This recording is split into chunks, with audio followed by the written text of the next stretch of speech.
প্রিয় বন্ধুরা, আসসালামু আলাইকুম।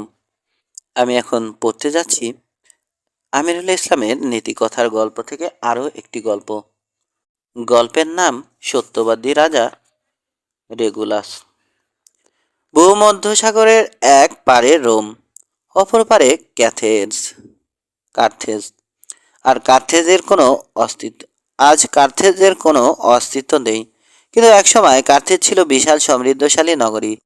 রোম এবং কার্থেজের মধ্যে ছিল চিরকালীন শত্রুতা। রোমানরা কখনোই কার্থেজবাসীর প্রতি সদয় ছিল না।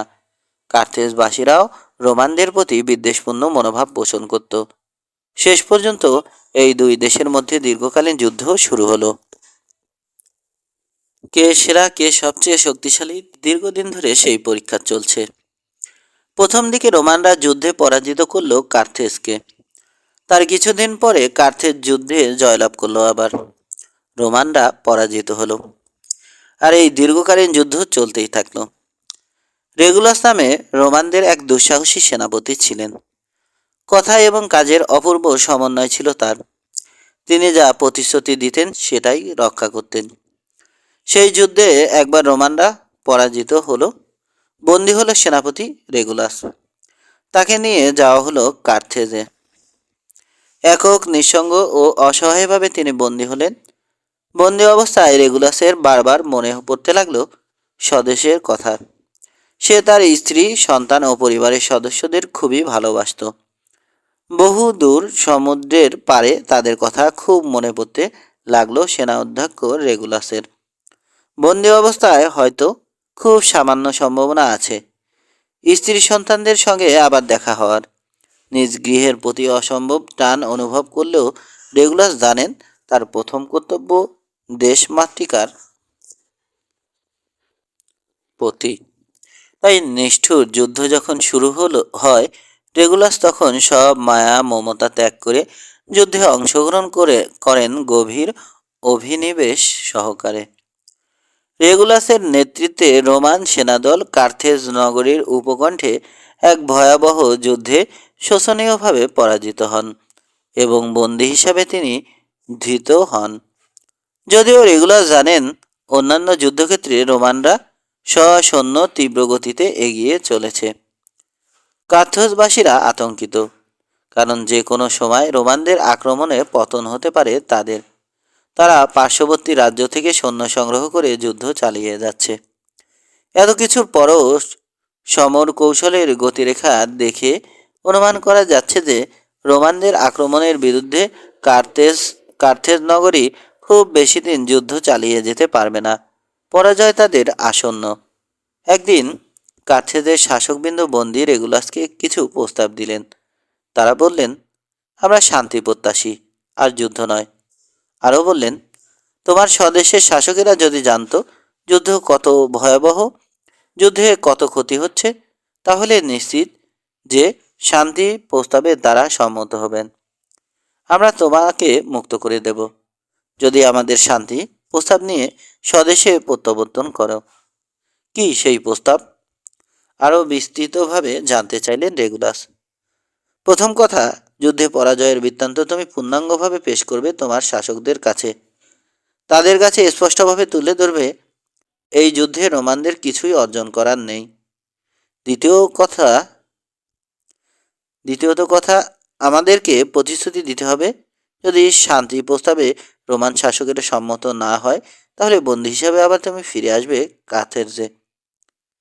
রেগুলাস সামান্যক্ষণ চিন্তা করলেন, তারপর বললেন, হ্যাঁ, প্রতিশ্রুতি দিচ্ছি। তারা শান্তি প্রস্তাবে রাজি না হলে আমি আবার কার্থেজে বন্দী হিসাবে প্রত্যাবর্তন করব। কার্থেজের শাসকেরা মুক্ত করে দিল রেগুলাসকে, কারণ তারা জানে রোম সাম্রাজ্যের সেনাপতিরা মহান।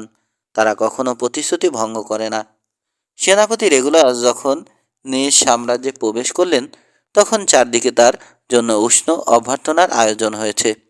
সকলেই উৎফুল্ল। যুদ্ধ সম্পর্কে তথ্য জানতে সকলেই উদগ্রীব। তার স্ত্রী ও সন্তানদের আনন্দ উচ্ছ্বাস রেগুলাসকে আবেগময় করে তুলল। তার পরিবারের সদস্যরা নিশ্চিত হলেন যে রেগুলাস তাদের কাছ থেকে আর কখনো বিচ্ছিন্ন হবেন না। রোমের আইন প্রণেতা পক্ষ কেশধারী বৃদ্ধের দল এলো রেগুলাসের সঙ্গে দেখা করতে। তারা যুদ্ধ সম্পর্কে বিস্তারিত জানতে আগ্রহী।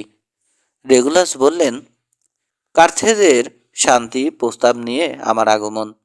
যুদ্ধে দুপক্ষেরই কোনো লাভ হচ্ছে না, কেবল ক্ষতির পরিমাণই বেড়ে যাচ্ছে। আইন প্রণেতা জানতে চাইলেন, কিন্তু তোমার অভিমত কি?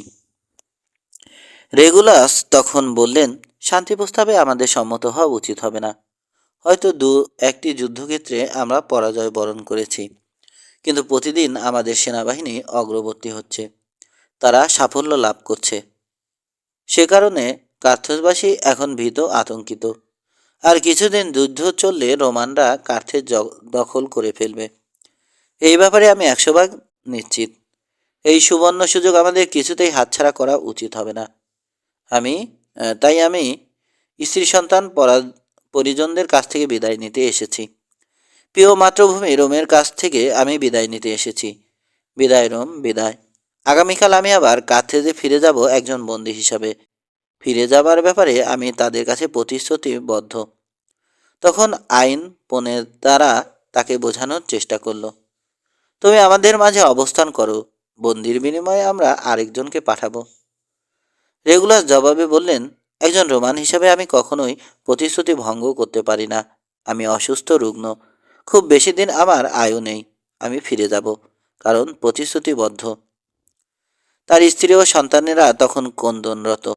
তারা সকলে সকাতরে অনুনয় করছে যেন সে ফিরে না যায়। আমি প্রতিশ্রুতি দিয়েছি, আমাকে যেতেই হবে, ক্ষমা করো আমাকে। সকলে বিদায় জানালেন রেগুলাস। সকলকে বিদায় জানালেন রেগুলাস। বন্দী হিসাবে তিনি আবার ফিরে গেলেন কার্থেজে, এবং সেখানে তার নির্মম মৃত্যু হবে একথা জেনেও তিনি সামান্য পরিমাণ বিচলিত নন। এই ধরনের দুর্জয় সাহস, সত্যবাদিতা, প্রতিশ্রুতি রক্ষায় অঙ্গীকারবদ্ধতা ছিল বলেই বিশাল রোম সাম্রাজ্য গড়ে উঠেছিল। কথায় বলে, রোম একদিনে নির্মিত হয়নি। প্রতিশ্রুতি রক্ষার জ্বলন্ত উদাহরণ হিসেবে সেনাপতি রেগুলাস আজও আমাদের কাছে স্মরণীয় হয়ে আছেন।